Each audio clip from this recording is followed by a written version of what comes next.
In the heart of the ancient kingdom of Xianli, Emperor Liang ruled with an iron grip. His palaces glittered with jade, his armies marched with precision, and his laws were as unyielding as stone. Yet, despite his power, the emperor found no peace. Sleepless nights were spent pacing his chambers, obsessing over rebellions, harvests, and the loyalty of his court.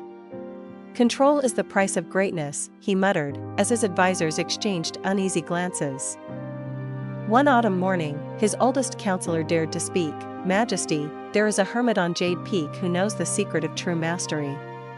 They say he commands nothing, yet lacks nothing."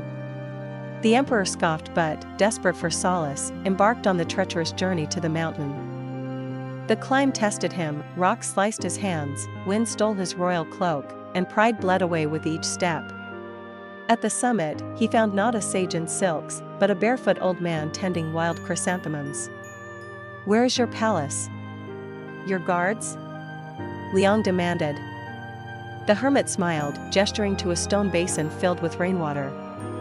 "Look, and see your kingdom." Liang peered in, expecting a vision of grandeur.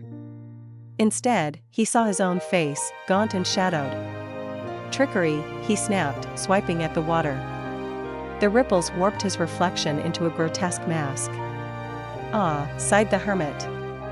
"Strike at what you wish to command, and it slips further from your grasp.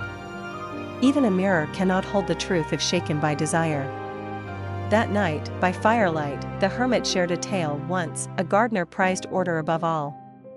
He pruned every branch, measured every drop of rain, and cursed weeds as enemies.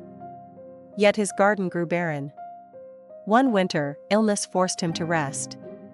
By spring, vines wove tapestries he'd never dreamed, and flowers burst through cracks in stone. The garden thrived, not by his hand, but by life's own will. Liang frowned. "You suggest I let chaos reign?" "No," said the hermit. "Learn the difference between a river and a chain. A river needs no command to reach the sea. Trust the flow, and you become the valley that cradles it." Dawn found Liang kneeling by the basin again. This time, he stilled his breath. The water settled, reflecting not just his face, but the sky, endless and unbound. In that moment, he understood, his craving for control had been a cage, distorting the world into something to fear. Returning to Xianli, Liang dissolved his network of spies, reduced harsh laws, and opened the palace gates to the people. To his shock, trade flourished, artists painted his portrait with genuine smiles, and the land grew fertile under gentle rains. On his deathbed decades later, the emperor whispered, "The world was never mine to hold. But in letting go, I found it."